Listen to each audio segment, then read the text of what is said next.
It's been a minute since I've been back to Minneapolis, so thank you for having me here. Thank you for coming out and spending your Saturday night with me. I know, listen, if you happen to buy a ticket to this show without knowing who I am and you just came to a comedy show, thank you extra special to you for doing that. That's a bold move to do with your money. I know. I know, it's a weird I've never heard of them. Let's give it a shot. It's a gamble, so thank you. If you do know who I am and you bought a ticket, thank you. I do appreciate you coming back. That's very nice of you. If you're the date of somebody who knows who I am, I know the speech you got to get here, so I know the speech they gave you to come in here. So they're like, no, he looks like a jagoff, but he talks about his feelings. You'll like it. You'll like it, trust me. No, he looks like he uses the word tyranny in casual conversation. He's not like that at all. He's not like that at all. That being said, it's tough to be a comedian and be intolerant. That's almost like to see comedians get older and be less tolerant. It's because you have to travel so much and encounter so many different groups of people, and that you meet all these people, and I want all their money. So I'm trying to appeal to the masses these days. I'm selling out, baby.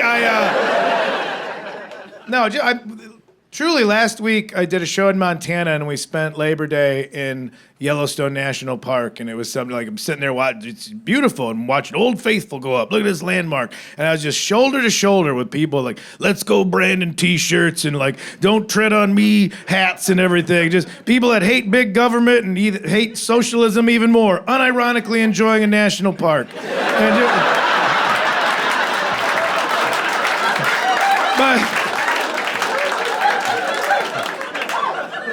But they love America and they're appreciated. But then a few days later, I was in Eau Claire, Wisconsin. This was Wednesday night. I was in Eau Claire, Wisconsin, a little crunchy college town. And I was having brunch, and at the table next to me, there was two ladies, and the one lady was saying, well, when I do my sermons, I have to use the Bible on a case-by-case basis to determine which pronouns to use for God. And I had a minute where I wanted to lean over and say, optimistically, it'd be they, them, because God's everywhere. But realistically, it's a no, none, because that shit's not real. Get your life together. Oh, yeah. But I couldn't say that because my mouth was full of a vegan quesadilla, and that gave me just enough time to pause and be like, you know what? Me and this lady are both sitting here pretending something that isn't is, so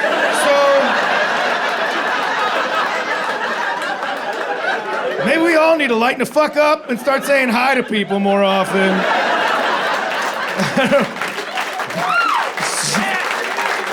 Be cool, you know? My goal is not to be divisive. I think that's not helping anything right now. It's weird that, I don't know, you meet, there's a lot of patriots out there. Patriots, love America. They love America, and they love the military, they love the troops, but they also love the Constitution. But it's weird because they love the military, but you can't criticize the troops, but you love the Constitution, and that's got the First Amendment, which allows me to criticize the troops. So which do you love? You can't be one or the other. All I'm saying is I've been getting a lot of bar fights because I don't think... You can't tell me you love the First Amendment and tell me I can't criticize the troops, because I'm going to stand here as an American also and tell you I don't think Navy SEALs should be ticklish, and...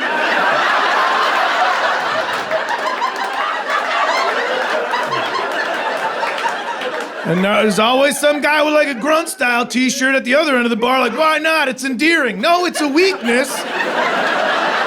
And it shouldn't be tolerated. You're telling me these are the best of the best and all it's gonna take is a big feather to get them to spill the beans? It's unacceptable. Unacceptable. Navy SEALs shouldn't be ticklish, and also, you shouldn't qualify for the CIA if you've ever fallen for a surprise party.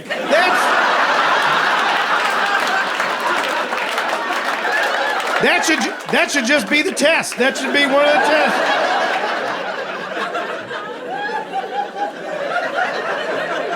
Oh, I thought we were just going to Nana's house. Yeah, on your birthday!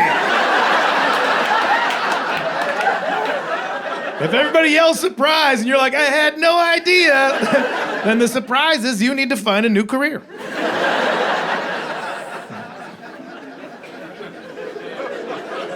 I will say this, politically speaking, I will say this. I think that the last 8 years in this country has really ruined the president's been kidnapped genre of action movie. I will say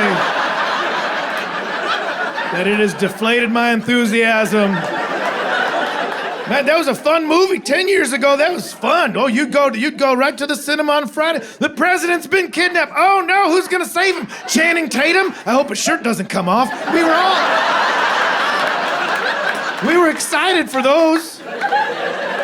You can't make that movie now. That movie does not have the steam it once held. The president's been kidnapped. Well, yeah, I mean, it's not good out there.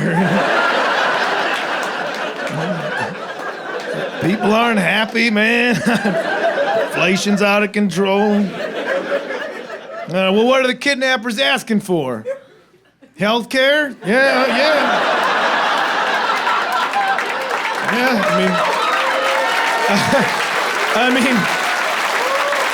Don't get me wrong. I'll watch it, but I'm not rooting for who you want me to root for. Oh, they saved him? Okay, that's cool. Why are my premiums still through the roof? I'm not going to the sequel, I'll tell you that. I like all those action movies. I like the president's been kidnapped movies. I like all action movies are my escape. The world's filled with drama and turmoil and heartbreak. I don't need to go to the movies for that. I can just look outside and be like, oh, it's bad. And so I like action movies because of the escapism. The dumber, the better. That's how it's plot holes, explosions that don't make sense. Give it to me. Why are you in space? Nobody asked. All right, fine. The only thing that can truly take me out of an action movie and really just destroy my suspension of disbelief is when the main action hero, when the star, like main guy, right when he does all the action, right after it's like when his penis just works.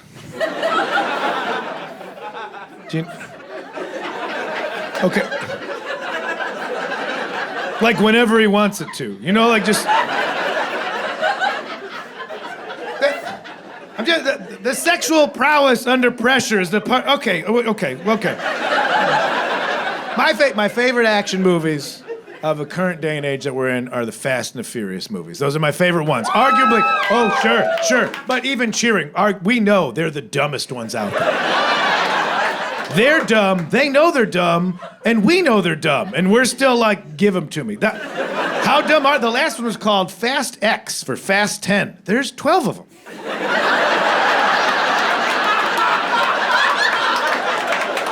They're like, it's Fast 10. Like, aren't there 12? They're like, shut up, dummy. I'm like, yeah, okay, fine, it's fine. The guys that die in one just show back up. They don't even say why. They're just like, hey. They're like, oh, I thought you. Yeah.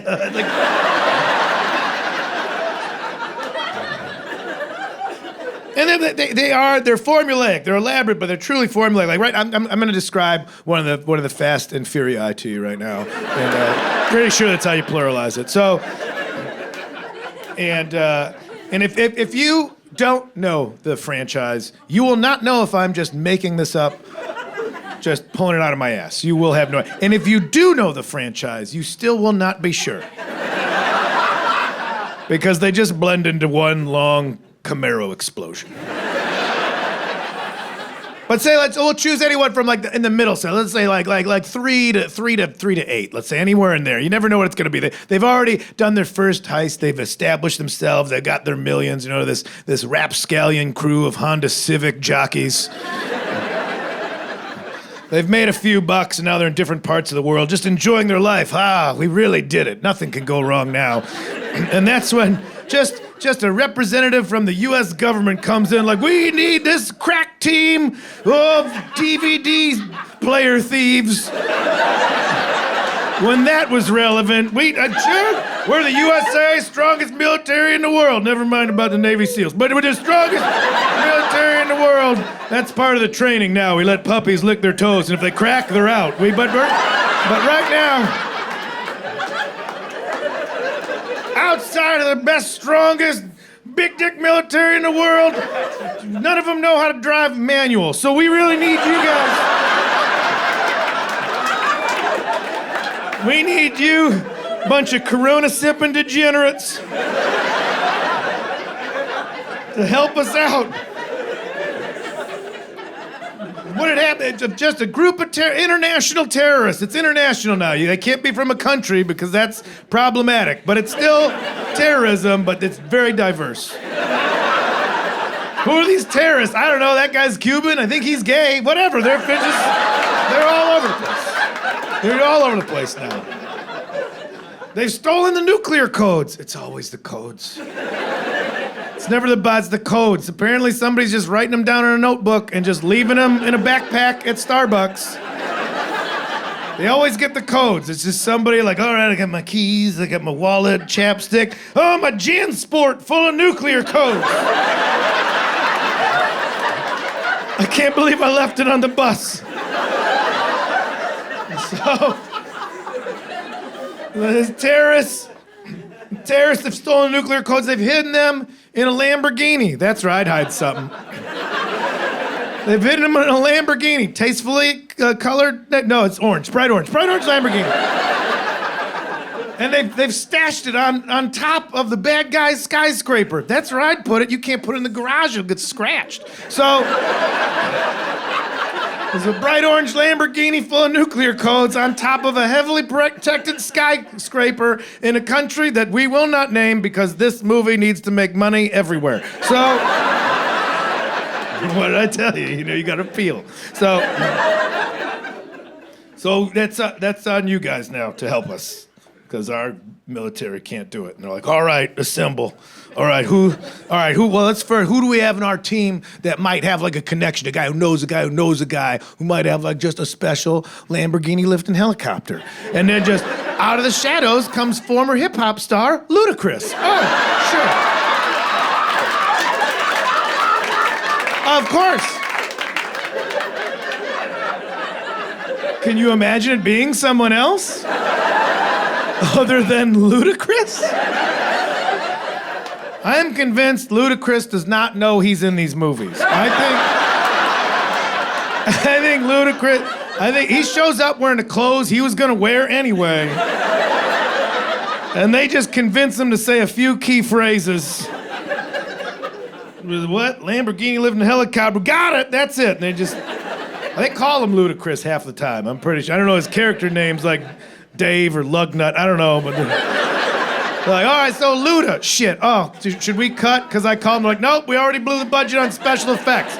Just keep going.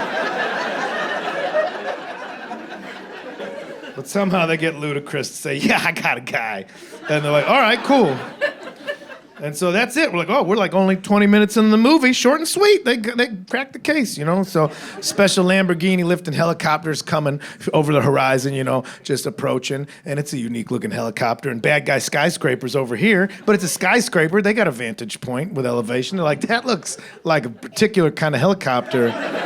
Maybe one specifically designed for picking up Lamborghinis full of nuclear codes. And then the bad guys are like, well, should we double check? Like, where are the bad guys? And they just shoot it down. They just shoot it down right there. And you're 25 minutes into the movie, like, well, oh no, what are we gonna do? That was the plan. And so now we gotta go back to the clubhouse where everybody's hanging out. And we're like, all right, well, that plan, that was our one shot. So now we got to go the real unorthodox, maybe something like with math and science and engineering. Do we have somebody in our group with like that kind of brain, that analytical thinking that could like figure out some way with engineering to get the car out there? Oh, yeah, former model Tyrese, of course. Of course, when I think of engineering mastermind, I think of Tyrese. Tyrese, I believe, is reading the script just below the camera at all times.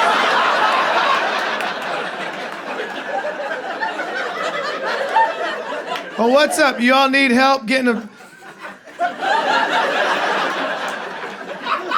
lamb giant?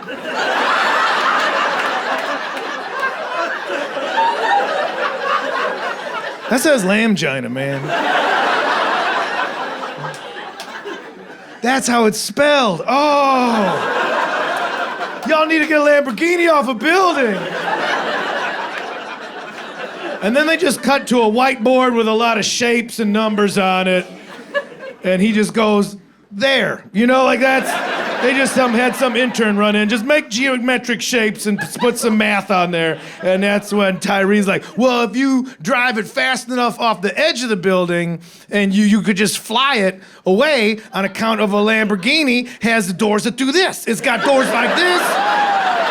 Well, if you get enough speed, it could actually travel non-traditionally. That sounds like Back to the Future. Shut up, man. And so, if you got enough speed, all right, so that's the plan. We'll fly the Lamborghini. To where? Okay, well, I guess we could just like get a short-term lease on a good guy skyscraper across the street. We'll just roll in with some cash, talk to the landlord. According to Tyrese's calculations, we really only need floors 8 through 13. We really only need those. Given the trajectory of his math, that's where the Lamborghini should crash into. So we'll get a short-term lease there. Absolutely, short-term lease. All right, but now we have to execute this plan. Who do we have amongst our crew that is brave enough, that is strong enough, that is bald and dumb enough to... We all know who it is. My man Vincent Diesel. That's who's coming in there. Vincent Diesel. My man Dominic Toretto. I just go by Vincent these days. He hears him talking about it. He scoots out from underneath some hot rod that's blowing up in every movie. Every movie, that car just fucking explodes at the end, and the next one starts with him like, Apparently all you need is like a 5/8 wrench to be like, back in action. He scoots out with a totally clean tank top and just stands up like, I'll do it. He's only got 5 lines. And he rolls in there. He gets to bad guy skyscraper. He just starts at the bottom, just indiscriminately just kills, shoots him, shoots this guy. Gets to 1 floor, like, where's the call center? What's happening? No witnesses. Shoots him.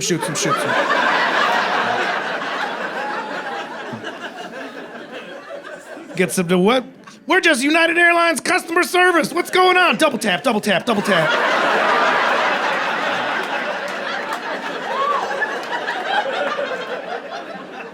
I gotta fly them tomorrow.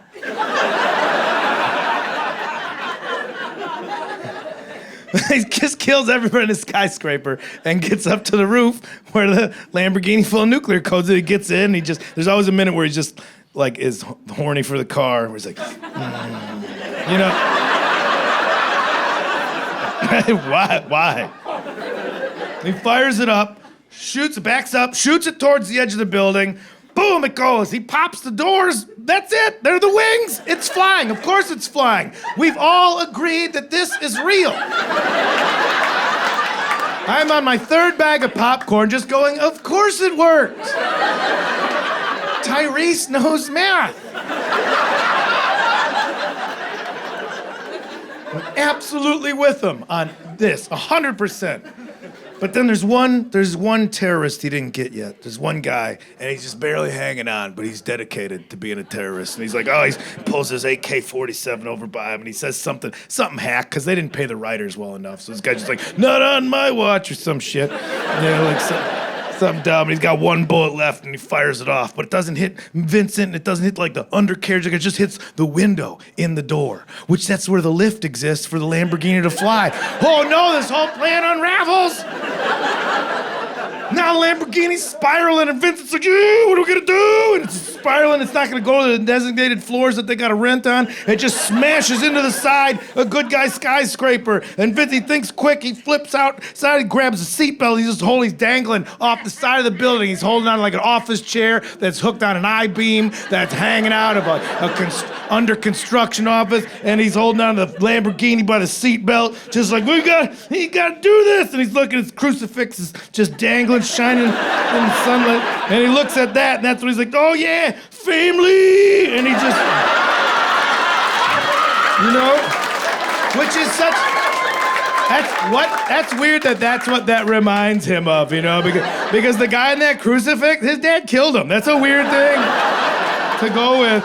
But he just, that's where he gets his strength, family, and and he flings a Lamborghini over his head into the office up there, and he drags himself up, and he's just got glass coming out of his bald head, and he's bleeding, he drags himself in there, and the rest of the crew, they all rush up to make sure he's okay, and they're like, oh my God, I can't believe that was so close, and the main, like the starlet, his wife, I don't even know, she shows up for the first 5 minutes in the movie and disappears, but then she's there at the end, like she was part of this crew the whole time, and she's like, oh, I can't believe, I'm so glad you're safe, don't you do that ever again.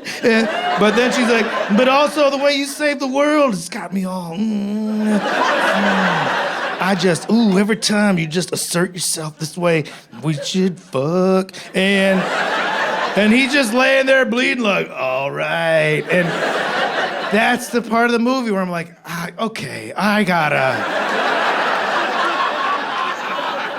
was with you the whole time. I was with you from ludicrous, just being called ludicrous, from Tyrese knowing science. I was on board with everything. Flying Lamborghini, instantly, of course. But there's no way he's fucking rocking up for this. And that... Not then, no. I just want one action movie where that's the moment where it really hits the realism, where it's just like everything happened, there's explosions, death, blood, and I just want the main guy to just be like,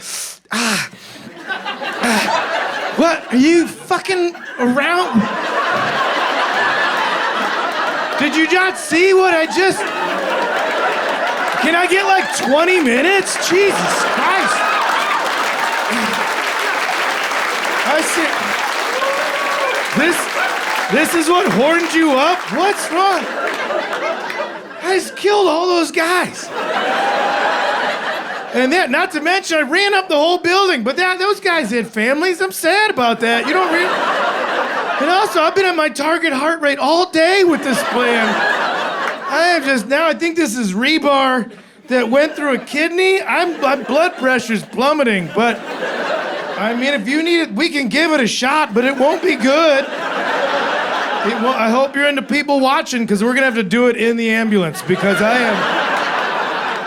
am fighting off the tunnel vision right now of a blackout, and I need fluids, not sexy fluids, vital fluids. I need fluids and monitoring, and I will be passing out throughout the whole thing, but if you want to give it a shot with the EMTs looking over us, I could try and thumb it in for as long as I'm conscious. I mean, that's the best I can promise you is every 30 seconds, I'm just going to be slapping my dick against my hand like a TV remote with a dead battery. So, I mean, we can try, but I'd love 6 to 8 weeks for a full recovery, just to be honest with you there. So that's... Just give me an ounce of reality, Fast and Furious. I've moved back to the suburbs. That's what I've done. That's my big life change. No kids, no marriage. I just live back in the suburbs. That was my big whole thing. And I thought I was gonna do great. Because it's weird. Like, I mean, suburbs not what you hear a super cool guy talk about. But no, I thought, my reasoning was, like, I'm from the suburbs, and I was like, okay, yeah, maybe it's just, middle-aged, it's okay to, like, cool down and stop trying to die every night. But I'm from a town called Addison, Illinois. That's where I'm from. It's outside of Chicago. It doesn't matter. It's the same suburb. Whatever suburb you're thinking of, that's the one. They're not different. They're not different. But mine has a 31 flavor. Nope, they're all the same one. They're all, it's everywhere. Is it a poorly marked exit across 9 lanes of highway that you gotta just cut off, semi-trucks? Like, God damn it! Get on some cloverleaf that just plops you out right between a TGI Fridays and a Chili's. Yeah, that's the one. There's always a family in the parking lot between those 2 restaurants confused. Yeah, every time. It's always just the dad. He's always just like...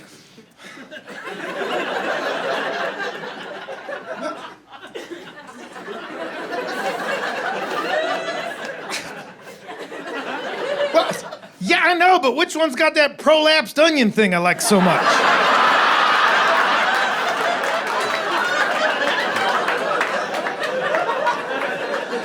All of them, Daryl, only the sauce is different. Okay.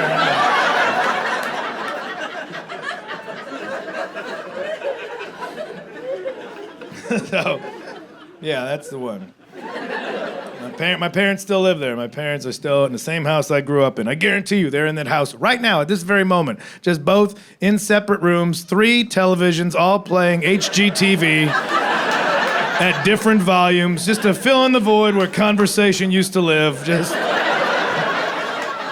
Property Brothers, echoing like the national anthem in a baseball stadium. Have you thought about a French drain? French drain, French drain.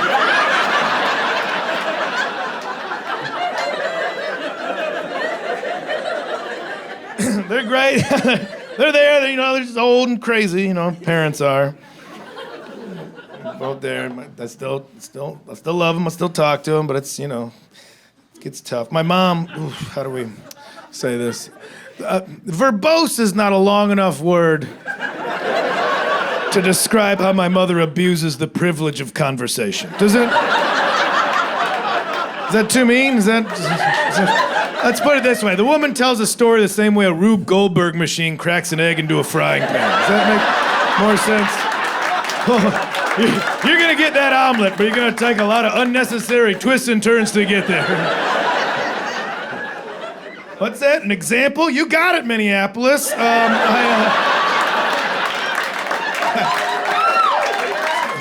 Sometimes you gotta grease it.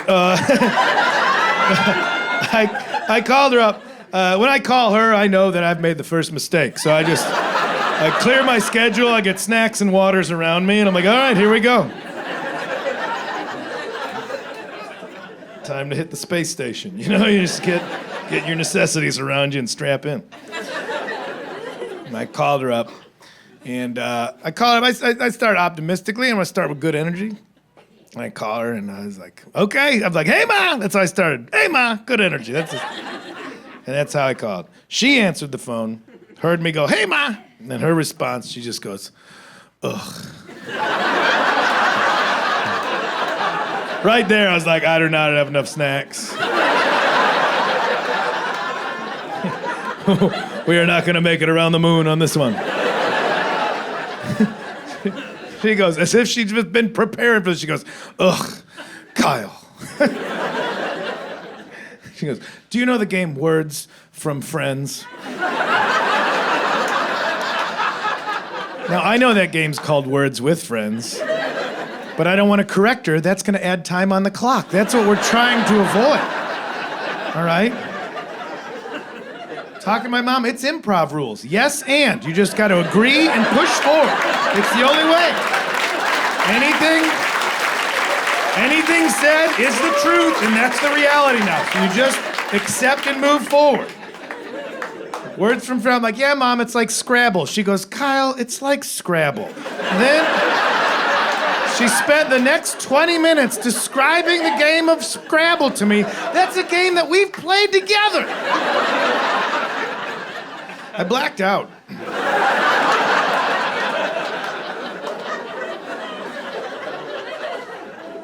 I came to, I don't know how much longer later. The house smelled delicious. I think I made a frittata. I'm not sure. I came to when she was reaching what she knew was the logical conclusion of her introduction. This was the finish line for her all along. She goes, so anyway, Liz had to have 3 feet of her lower intestine removed. How she got there? From fucking phone Scrabble? I have no idea. And I'll never know. If you have an idea, hit me up. You know what? Give it to the kids. They're imaginative. If you're a teacher, even just a parent, just try. Hey, creative writing exercise today, kids. Take out a pen and paper. We're gonna try something different, all right? We're gonna start here, all right? Words from friends. What? Nope. I know it's wrong. Work it into the piece. We're starting here. Now we want to land here at intestinal removal. That's where we're going to end.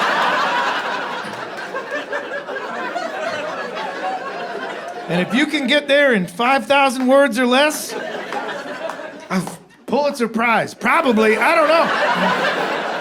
At least a full ride to a state school. I can't. I've had this shit up on the bulletin board for weeks. This is like some Goodwill Hunting type shit. I have no idea. My dad will say something meaningful once every 3 to 5 years. That's when he's like, you know what? We'll chime in. That's about it. I remember one time, I stay over there when I'm back in town most of the times, and I woke up in the morning and I was making a cup of coffee for myself, and I put cream and sugar in that coffee because that's how I thought I liked coffee. My dad just appeared next to me, just fully dressed, tucked in. Like, what are you doing? You own this house and you don't work. Calm down.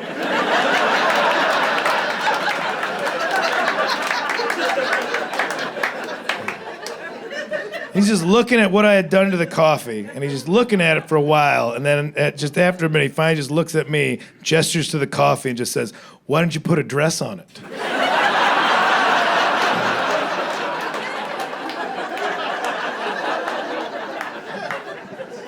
I've drank black coffee since that day. Do I like it? Not at all. No, but daddy's love. Oh, that's not an ulcer. That's just Pat Kinane letting me know he thinks about me. We don't say I love you. We just bleed out into each other's stomachs. That's how you know. That's how you know. In spite of him saying that, he's not like a macho guy. I appreciate that. He's not like a macho dude. They're just both, they're Midwest. They're stuck in their ways. You know how it is. You got parents, older relatives, like, this is how we do it. Yeah, but it's better this way. Oh, change is the devil. So we got to do it this way. Like my dad will still have a steak with a glass of milk. Yeah. Are you trying to put it back together inside of you? What's...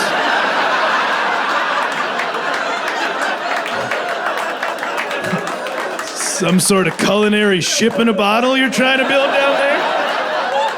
Hey, I got an idea. Let's get your old racing leathers on. You can cosplay the whole fucking thing. How about that?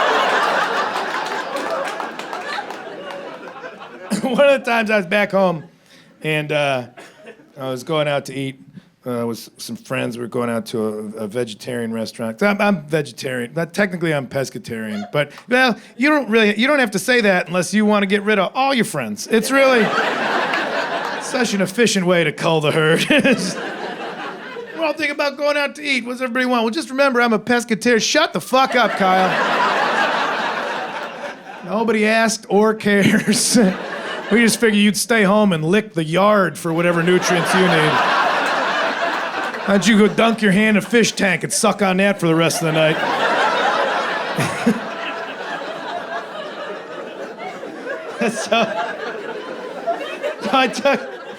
We were going out to this vegetarian restaurant, and I invited my dad to go. And he's not like macho about stuff. He'll go to things, and he was actually excited. He's like, "Oh, that's great. Yeah, I've never had vegetarian food." I'm like, "Yeah, you have." Been right next to that steak the whole time.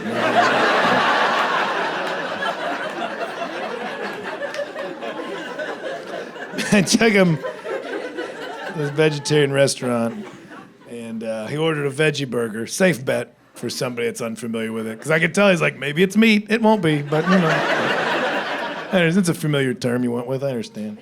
And so I ordered a veggie burger. And I got to watch my father eat a veggie burger for the very first time. And maybe I don't have kids, so maybe this is what people talk about when you have kids. You get to watch them experience something new, and it rekindles like, oh, that's what like a new thing is like, and it's like exciting and endearing to watch. That's what I got watching my dad eat a veggie burger for the first time, and it was great to see him eat it because he did not like it, and. That made it so much more entertaining to watch. Because I knew he was going to finish it. Midwest, you finish your food. It's rude if you don't. I don't care if you don't like it. You clean plate. You clean your plate. So I watched that man just reluctantly fight through a veggie burger. He wasn't gonna speak up about it. He just fought. It was weird too, because he wouldn't use his teeth. I don't know why. He has teeth. They weren't like just on the table, but he wouldn't I could tell in his head, like, teeth's for flesh. This ain't flesh. So he was only using his lips and his tongue, which was a very odd choice.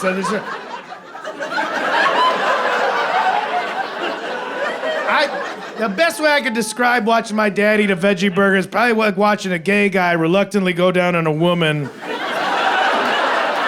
Just because that's the corner of the orgy he was stuck in when everything popped off.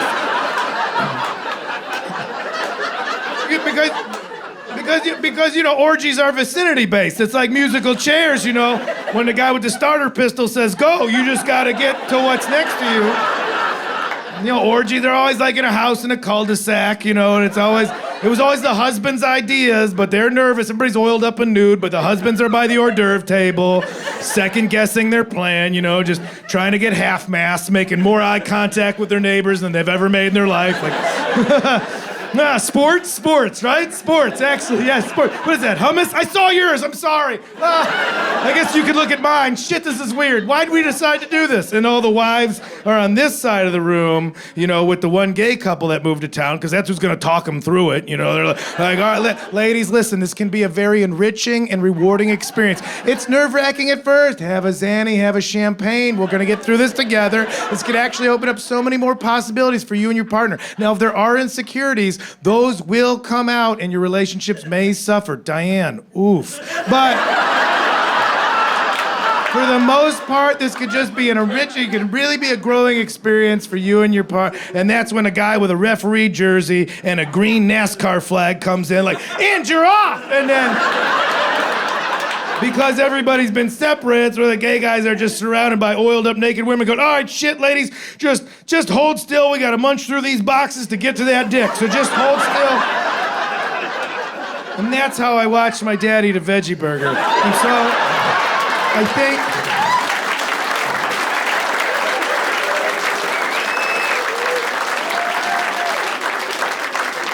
What's your main takeaway right now is I don't think Kyle's ever been in an orgy. No, I have not. I most certainly have not. But and it's weird that that's where I jumped to, watching my dad just.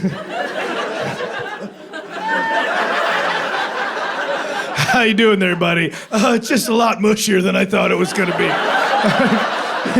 Yeah, the videos aren't gonna get you ready. What is that, a bean? If you're doing it right, yeah, if you're doing it right. It's fine. We're fine. Everybody's fine.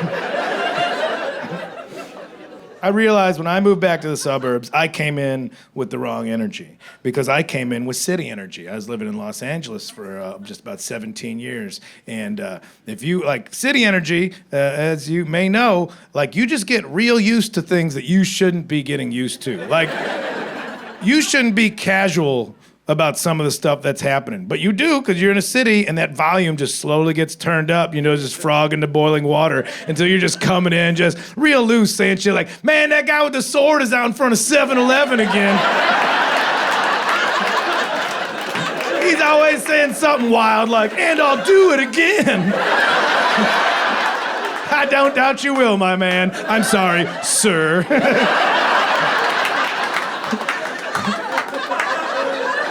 I figured out it takes him about 9 seconds to go from the red box machine to the propane refill tank. So if you time it out just right, you can get in and out while I'm seeing you.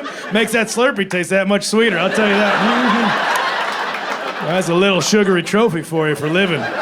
Watch out though, if he nicks you, you're gonna have to get a tetanus shot. That's never any fun.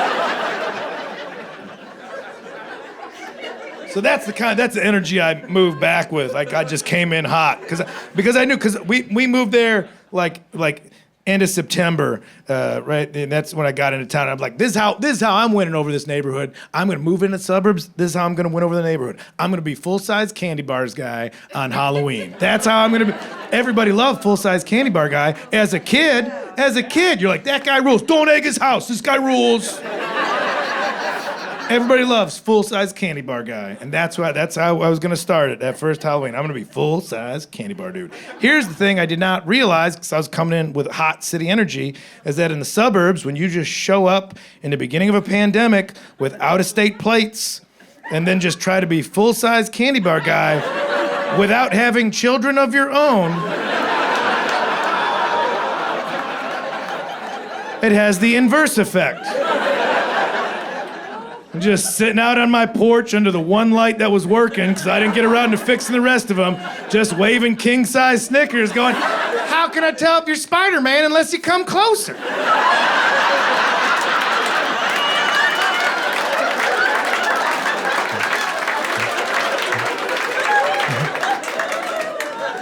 Just waving children in like I worked the ramp at the airport. Hulk wouldn't be scared.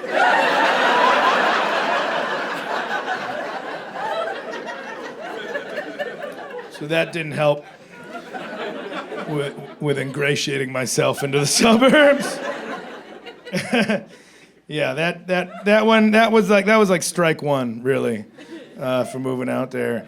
And it really was like a lot of new families that were out there too, and we just moved in, like I said, out of state plate, no kids, and people just eyeballing like, how dare you be here without children? Where are your children? Where are they? Why don't you have them? What's wrong? Is it you? Is it her womb? Like, Jesus Christ, I just spend my time trying to learn ZZ Top songs on guitar. Fuck off.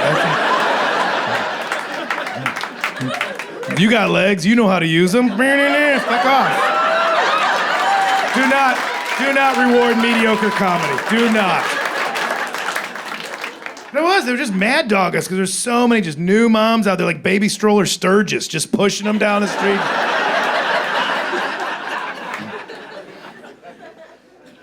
So yeah, that didn't help. None of it helped. None of what we did helped. And the reason we moved there, we moved to a suburb of Portland, Oregon. That's where we moved to. But the reason was, there was a house that opened up. It was in my girlfriend's family. This house had opened up, and they asked us, it's the beginning of pandemic, things are crazy. Do you want to move up here and pay 1/3 of what you're paying in rent for a whole house with a lawn? Like, yeah, I'll do that. Yeah. Seems a good choice. And it was weird, not just with the neighbor, just internally.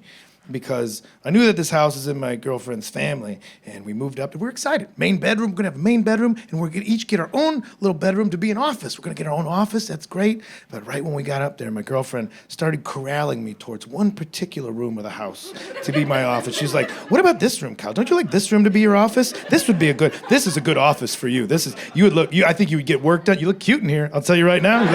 You look cute in this room. And I was buying, I'm like, yeah, you know what? Yeah. I feel cute in here. I feel cute in this room. And I think this would be a good office. And then I was like, ooh, wait a minute. Mm-hmm. Is this the room that your mom died in? And it was. So,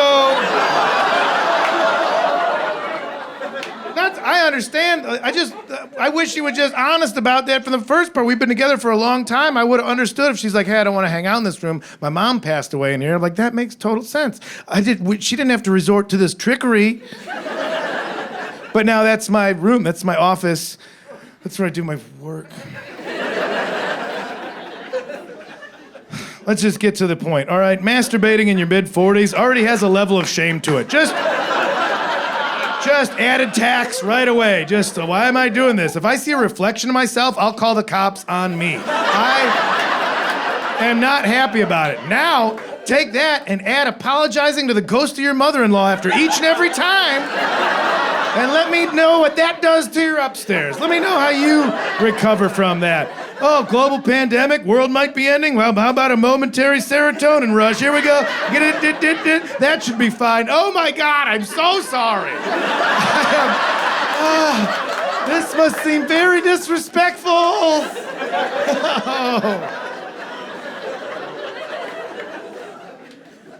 We got a cat. We didn't get a cat. The house came with a cat. We were just there. There's a cat. Yeah, it was out.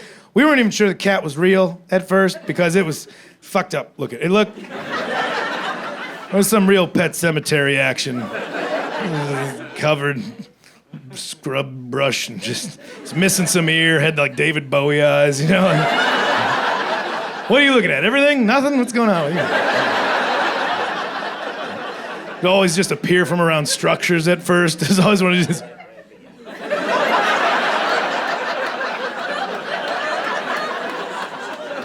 It took us about 6 weeks before we admitted to each other that we saw a cat. I remember she said at first, like, you see a cat out there? I'm like, you see it too? All right, thank God. I was getting nervous. I thought we had hobgoblins. I don't know. I'm new to the Pacific Northwest. I don't know what's going out there. Everything's just fog and ferns. I don't know what's crambling around underneath there. So the cat seemed like it was like friendly. It wasn't like friendly, but it was like hanging around us enough. And so we're like, well, maybe it belongs to somebody, so we should find out before we start messing with it or feeding it. So we took some pictures of it, and we went door to door to see if it belonged to anybody. Also, probably a short-sighted idea on our part. It's, pandemic, global, social distance. Hey, here's the new childless, out-of-state people going door to door like, is this your cat? And people are like, get the fuck away from my family.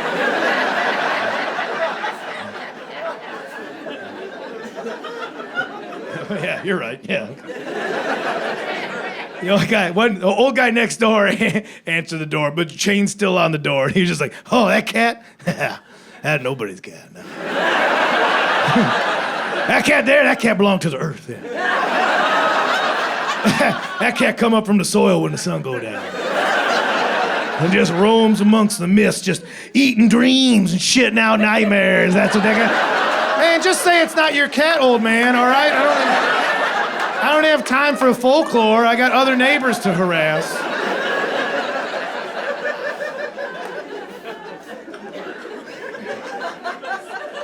Now, we found out from another neighbor that cat had actually been like a neighborhood stray cat for about 16 years. That's how far back they can remember. This is a stray cat that for 16 years has just been living on the streets of this neighborhood, working off the goodwill of the place. So we're like, this is our cat. Fuck it. We're taking this cat in. So we got the cat to come inside. This is our cat. We named it as much as you can name a cat, let alone one that's been doing its own thing for 16 years. It's mostly just for reference between us, So at first we were calling it Helen. We thought it was blind and deaf, so we were calling it Helen. You know what? I didn't name it that. My girlfriend named it that. So you're not mad at me. You're mad at her. And yeah, I will throw her under the bus, making me beat off at her dead mom's room. Yeah.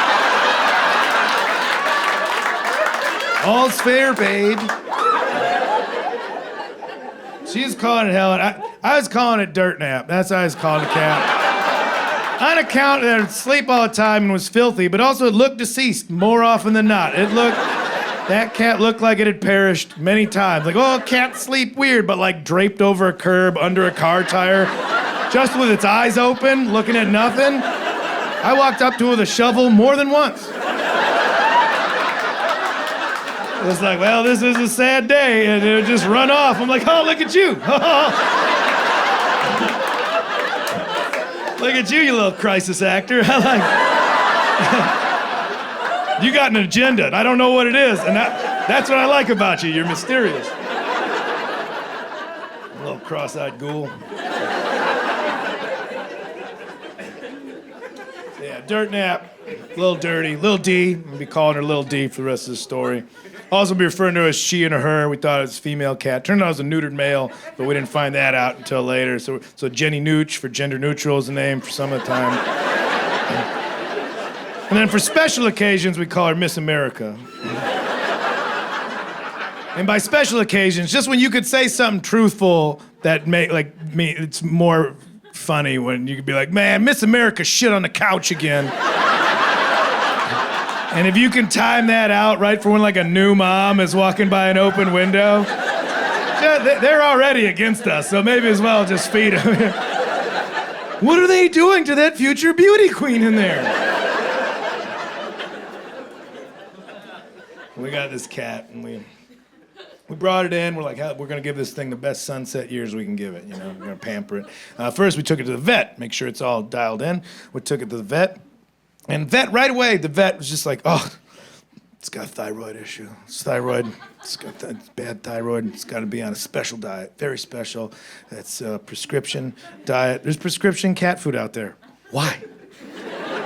Who's trying to get the cat food that's not, okay, man, hook me up. Hook me up with that Hills prescription, man. Like 5 cats in a trench coat rolling in, like, hello, we're here to pick up for Mr. Meowser. Trying to make that cat meth, dog. Come on, man, come on. It's a prescription. You can only get it from me. It's $70 a bag. I'm like, all right, you know what, man? Whew, I know it was middle pandemic, and I was all about the doctors and the scientists, but the veterinarians, I just think some of them, they know they got that giant gray area of your lack of knowledge that they can abuse about the animal kingdom. Like if you go to a doctor and you're like, my ankle hurts, and they're like, could be an ear infection. You're like, well, you're bad at your job. But you go to a veterinarian with this animal that you love but can't communicate with, and you're like, oh, what's wrong with my best friend, my little guy here? They can just say anything like, it's the alternator. And you're just like, yeah, I get it. You know what? That makes sense because his eyes were dimming in the morning. His eyes were dimming. That's a 2003 Calico with a lot of miles. Those are city miles. I thought the timing belt was going to go first, but okay, yeah. That makes sense. What are we running on those, huh? 1,500. No, okay. That's with labor? All right, yeah. Hey, listen, real quick on the side. Say we do this in cash. You got like a similar model out back that like you can part out or ethical reasons. Sure, no, say no more. No, nobody's Frankenstein here. Nobody's Frankenstein. So you just gotta believe him, you know? So I come home with a $70 bag of bullshit one day. I open the door, I can see out to the patio. Lil D's outside, she's playing with a bird. Bird's dead. She's just slapping it against the house. Playing's also a real generous term to describe. She is playing the same way like inmates play handball. It's not for fun, you know? That's just maintenance in case shit goes down. That's all. The only thing missing from Little D at that point was like a cigarette behind her good ear and a teardrop tattoo. Just bitching about not making parole. Like, they got me doing the full 12, man. Ooh, if I get out of here and see that judge, you're gonna see me right back in here. And I could tell it was a fresh kill, because she was about 6 feet out and getting a good return on it.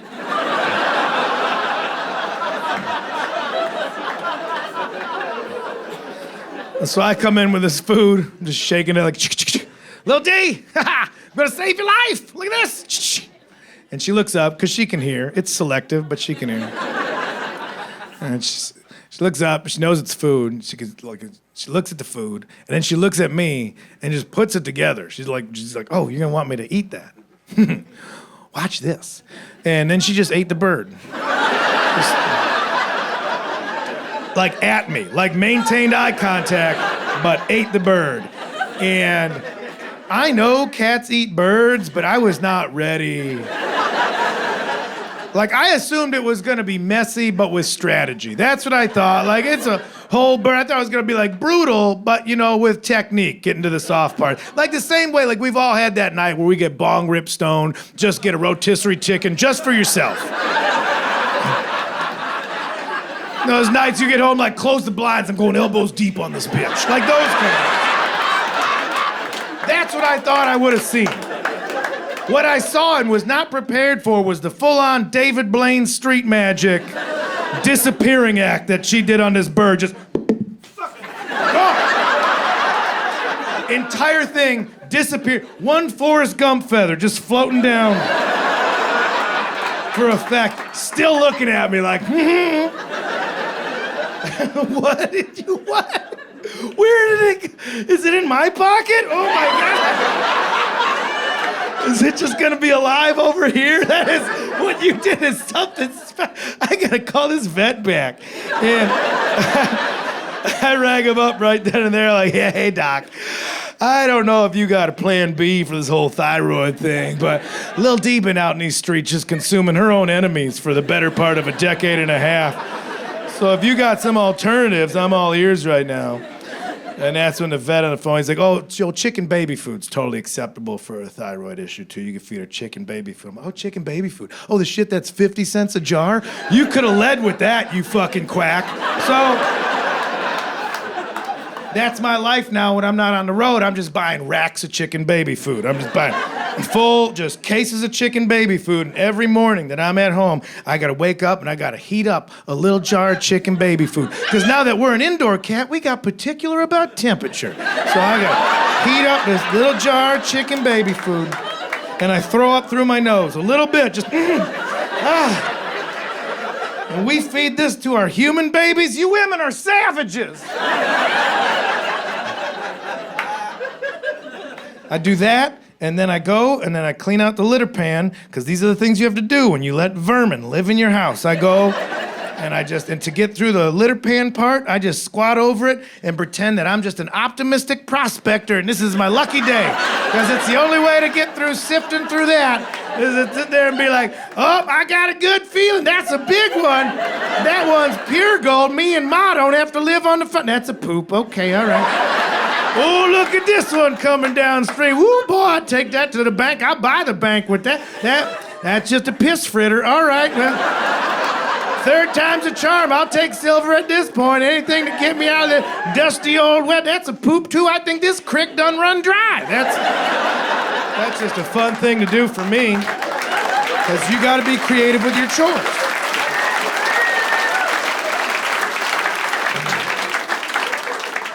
Now, here's how this also bumped up against the neighbors.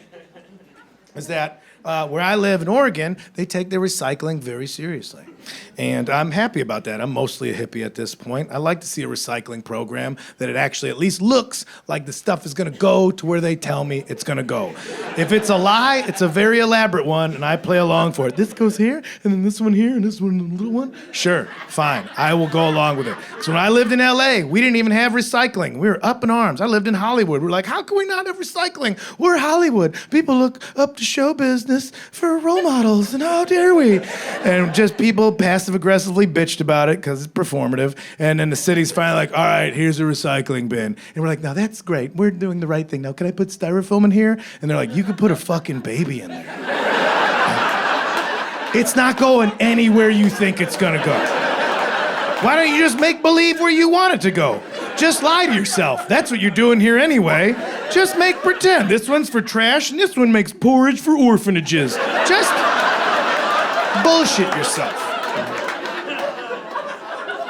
But now, in Oregon, God forbid, I get an envelope that's paper on the outside and bubble wrap on the inside. I gotta wait for the garbage man to see me from down the block, and I gotta do some elaborate 3-card Monty mime shit and be like, you'll never know if it's in the right one. And then I gotta run into the woods for the rest of the day. My glass items get their own little bright red tub. That's where glass goes for recycling. Bright red tub, no lid, open for judgment at the end of the driveway. My bright red tub of glass only has 2 types of glass in it every week. It is overflowing with only 2 types of glass.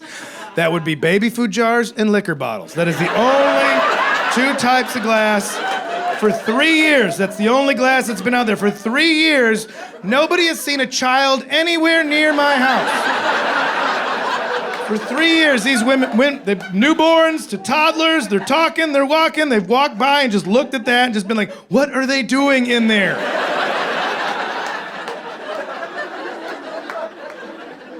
It is a matter of days right now before Family Services rolls through for a welfare check.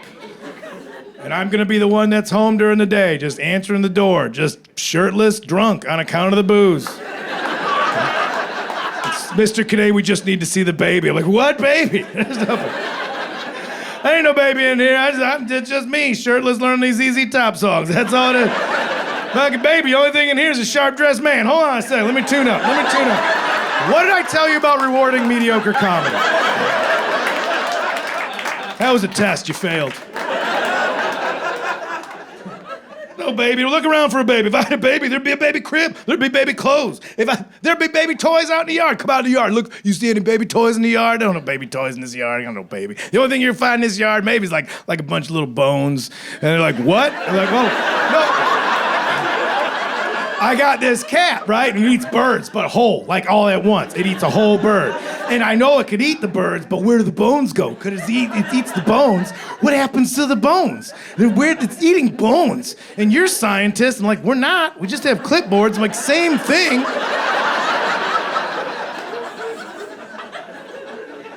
Like, sir, we don't see a cat anywhere on this property. I'm like, I knew that thing was a demon. God damn it. This is all making a lot of sense, because we had to invite it in. It just stood out by the patio door. Like, would you like to come in? And then it did, and that's when the curse had befallen us. Oh, this is all, ooh. Ooh, a little dirty. You're living up to your name. Throughout all this, I started to go to therapy. Oh, a comedian who goes to therapy. What an original premise. Kinane, leaving no stone unturned. No, I started going to therapy on account of everything I just told you. And,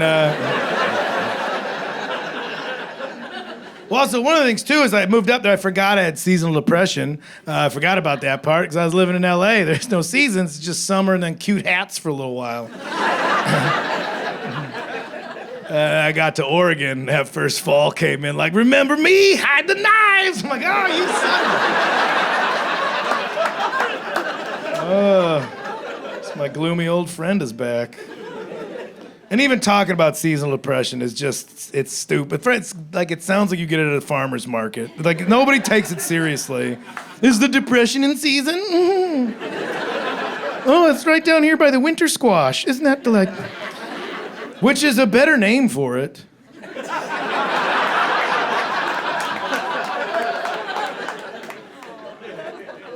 It's also like nobody, like, people that don't think depression's real in the first place think you made up like a subcategory just to seem more complicated than the people that are already a pain in the ass. Like, oh, look who's a special kind of pussy. His snowflake has fingerprints. Like, you don't get the time of day out of those people, you never will. But then the people that have actual clinical depression don't really take you seriously because they think you're some sort of like fair weather sad sack that's piggybacking on their actual medical issue. So it's this whole kind of like, look who's only got depression when it's in the playoffs kind of attitude from that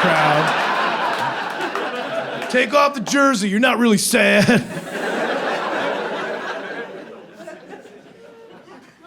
So I started going to therapy, and I've had my issues. I've talked about it in the past, and I have like an awkward relationship with therapy. And I don't know if it's like just like a guy thing, or maybe it's like a Midwest thing. Like I was saying, like, no, this is just the way you do things. I just was raised with like, no, that's you are who you are, and that's it. Not good. Bummer.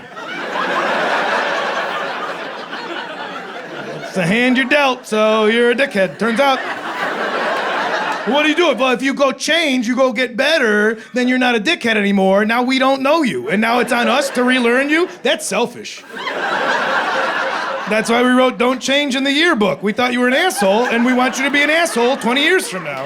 That's easier for us. You don't know, yeah, you have personality traits nobody likes, but that's what makes you you, and so...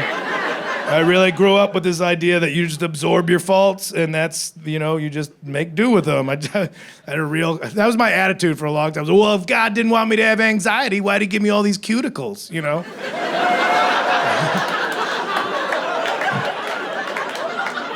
I know my crowd. I know who's out there. All had those days. Having a rough one, Kyle? Well, you know what to do. There's 2 handfuls of panic snacks. You just go lock yourself in the bathroom at lunchtime and go full Blues Traveler on them shits. Then you hide your bloody hamburger mittens in your pockets for the rest of the day so your coworkers don't realize you don't know how to process your feelings correctly. You're fine. You're fine. Yeah, but I don't feel fine. Shut up. Okay.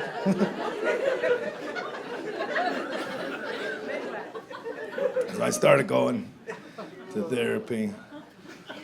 Problem with therapy, like you need to go in person. That's the big key of it, is to be in person, go to an office, it's neutral territory, you could just say whatever, nobody on the other side of the walls gives a shit about what you're talking about, and that's the helpful part of it. It was beginning of the pandemic, I couldn't go in person, so I had to go do Zoom therapy. I was doing telehealth just from my office, which there's already that history that I spoke of. It was tough because you need that privacy. Well, first off, so I'm going in there. It's me and my girlfriend live in this house. We're the only ones in there. So now I'm doing the therapy from in there, and so I have to try and be very coy about it. If you think your problems are already weird and creepy, wait till you whisper them to somebody, and that just magnifies them into a whole other realm. I'm just in there with my noise-canceling headphones on, talking to a stranger on the screen, so I think that the ghost of my girlfriend's mom has been watching me masturbate, and I was like, well, that's not good at all. I should probably just stop masturbating. I was like, well, that's not gonna happen. So what I thought, you just need to persevere. So I thought that's the old college tribe, but I think I over-rotated a little too much, because now I'm in this place where if I can't climax unless there's a representative of the afterlife watching over me, and I don't think that's what angels are for. So I'm just saying, I need you to kind of come back and correct me, because I'm getting real horny around cemeteries. And I just scrambled it, trying to fix it myself, and I need you to undo that. And my door just gets kicked in. My girlfriend's like, you want grilled cheese? I'm like, I'm doing telehealth, God damn it. I need some privacy if this is gonna work. And also, yes, but...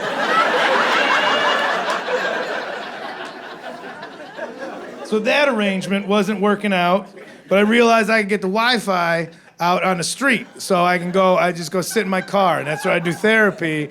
And that was great. That was just go out there, and that's where I'd have therapy. And it worked out great. I would go out there, and I'd sit down, and have a little drink, and I'd just put the phone in the dashboard, and I'd get all my issues out. And it felt good. I was having breakthroughs. They're called breakthroughs, when you have this big emotional realization about your life. And emotional, you're expressing yourself, but it was good. I was having those, and I knew good things were happening. But the neighbors... no context for what was going on. They just saw this shuffle out to a Subaru Crosstrek every Monday morning at 10 a.m. and cry for a while. And it was a few weeks into it, that's when I realized, the neighbors were just like, he killed that kid. This is all adding up. I mean, not like killed, it was an accident, but that's probably happened around 10 a.m. on a Monday. That's why he's the saddest at that moment. That's why he goes out to cry there. He can't cry in front of the baby mama, he gotta be strong for her. She's sad too, so he goes out, he bottles it up, he's a man, and he goes out to the Subaru to cry, because those are very safe vehicles. I don't even know, not just in crash test ratings, but also just the feng shui of them all. I don't know, they're really, I don't know if you've ever been in one before. I was in a Forester once, I confessed to an affair. It was just... But it's all adding up. The baby, that's why he's eating all the baby food. We bought a big old Costco-sized pallet of chicken baby food at the beginning of the pandemic. He can't go back and forth to the store with the virus, with a newborn, so he just bought a bunch of it, I'm gonna have a strong boy. And then tragedy struck, but money's tight, so they're just working through the chicken baby food themselves, and it's just sad. And they're just drowning their sorrows in Malibu. All right, well... That's not the alcohol I would associate with grief, but you can't measure grief. Grief's different. You can't compare grief. One person's grief, totally different than another person's grief. I would think like a scotch or a vodka, but he's trying to go mix it with pineapple, have more of a tropical grief kind of thing. More of a beachside, sunny day grief. Especially with this weather, probably got seasonal depression on top of it, so they're just trying. I wouldn't be surprised if we found some margarita mix in there. This is all coming together for us now. This is all poor Miss America. There's a fresh pile of dirt in that backyard with Miss America. Jesus Christ, I really am my mother's son.